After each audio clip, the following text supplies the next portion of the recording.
great event, and we really look forward to learning and interacting with each of you. So on behalf of everyone at Alamo, thank you for being here. How many Star Wars fans do I have? Very nice. And how many of you have children that are Star Wars fans? And how many of you have husbands or wives that are Star Wars fans? Well, we've got some great stuff happening. My name's Michael Roddy. I'm a show director at Walt Disney Creative Entertainment. And I am lucky enough to work in a galaxy far, far away, bringing it to life here at Disney's Hollywood Studios. I want to talk to you a little bit about some of the great stuff that we have going currently and some of the stuff that we're going to be having in a very short period of time. But first off, I just kind of also want to talk about Star Wars as a brand. One of the things that's really cool for me is, I know none of you in this room are in this category, but I saw Star Wars in the theater when I was a little boy. Yeah, none of you, yeah, you saw it much later, yeah. But what's so great about it is, when I saw Star Wars 39 years ago, believe it or not, next year is the 40th anniversary of Star Wars. Oh my God. Just to put a little perspective. So this is something, especially for me, it's been around most of my life. And you know, sometimes I do interviews and things like that about, you know, what's it like and what's it like working on Star Wars. And I always have this one answer. I say, I've been rehearsing for this for 39 years. But when I was 39 years ago, I was much younger. My mom took me to see Star Wars. And I'm an only child, and she was a single parent. And it was very difficult in the 70s sometimes, like especially for her. She took me to see that, and it wasn't the easiest. And looking at it on the other side, it's something that I will always hold dear, that she shared that with me and she took me. But Star Wars came at a time where it sparked my imagination. And now, some 39 years later, I'm a father of 2 daughters.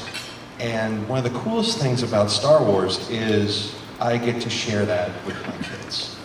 I have my perspective on what that was like in 1977 and growing up in that world. And now they have their perspective, and we can talk about it from 2 totally kind of generational points of view. But at the base of it, it's still pretty cool. So let's talk about what Star Wars is at Disney's Hollywood Studios. We've got some entertainment that is literally out of this world. The first thing we have is a show called Jedi Trials of the Temple. And that's an opportunity for young Padawans to learn how to use the Force and potentially become Jedi Knights. Now, if you told me as a little boy that I could go and do that, I would have been merciless. Please take me to do that. Please take me to do that. But what's so really cool about that is you get to see these little kids that absolutely believe in that moment. They believe that they're facing their fears, and their fears are manifested in some of the greatest villains in film history. They get to face Darth Vader. They get to face Kylo Ren. And they also learn some really cool, valuable lessons that they can take with them. And it's just so cool to see these kids absolutely believe that they are igniting a lightsaber and facing their fears. We've also got a show that is in the center of our park called Star Wars: A Galaxy Far, Far Away. And what that is an opportunity to kind of, if you don't know anything about Star Wars, which I would say, where have you been? But if you don't know anything about Star Wars, this gives you that opportunity to, first off, see some of those great moments from the entire saga, all 7 films. And the content, I worked exclusively with ILM and Lucasfilm to put that content together. And in between that content, we've got character appearances where you can see C-3PO and R2-D2. You can see Chewbacca. You can see Darth Vader. You can see Darth Maul.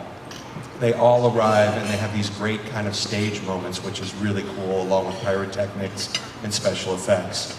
Then throughout the day, you never know, Captain Phasma from Episode 7, The Force Awakens, who's played by Gwendolyn Christie from Game of Thrones, the tallest female stormtrooper in the galaxy, she appears throughout the day with 14 of her First Order stormtroopers looking for resistance sympathizers. It's something that if you experience it, it really is amazing. Then we have our Star Wars launch bay, which you actually, I don't know if you guys know this or not, but after breakfast you actually get to go to launch bay and experience it. But launch bay is our opportunity to see a little bit of behind the scenes. There's some custom video that talks about the importance of the brand with filmmakers like J.J. Abrams, George Lucas, Kathleen Kennedy, but then also you get to see some props and costumes from the film. There's merchandise, which, like, if you're anything like me, you have so much Star Wars merchandise that, you know, I don't know where to put it anymore. But I'll find a place. On top of that, you also have these great experiences where you get to step into story. And what I mean by that is it's an immersive environment where you step into a hidden rebel base and get to meet one of the best, most beloved Star Wars heroes, Chewbacca the Wookiee, who will give you a big, hairy, lovable hug if you so desire.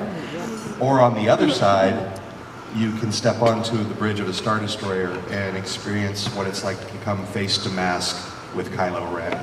It's really cool. Then we also, in our evening hours, we have something called Symphony in the Stars, which is a fireworks show based on all that great John Williams music. And I just found out, in case you guys don't know, tonight we have made that available to you. After, I believe, your last experience, there are charter buses that will bring you back over to the studio and you get to experience that fireworks show. I'm very proud of it. But if you like those, know that in this summer, we have a new show called Star Wars: A Galactic Spectacular. So that's going to take fireworks to the next level.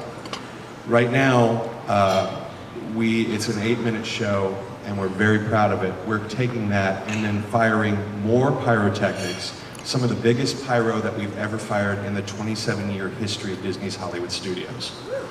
But on top of that, we actually have been working with ILM and some of our other vendors to create projection mapping. Now, if you don't know what projection mapping is, think about the Chinese theater, and we're going to present on the Chinese theater and corresponding buildings amazing imagery from the Star Wars world.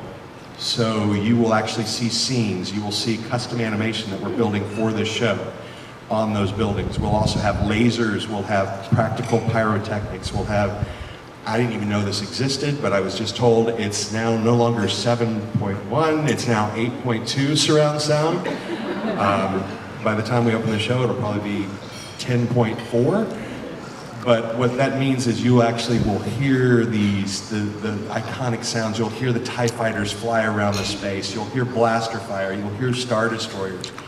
That's coming in summer of 2016. So that's why I look a little tired, because I've been doing that. But other than that, you know, it's a great time to be a Star Wars fan. And if you're a Star Wars fan, or you have husbands or wives that are Star Wars fans, or anyone in the family, Disney's Hollywood Studios is the place to be. Remember to subscribe.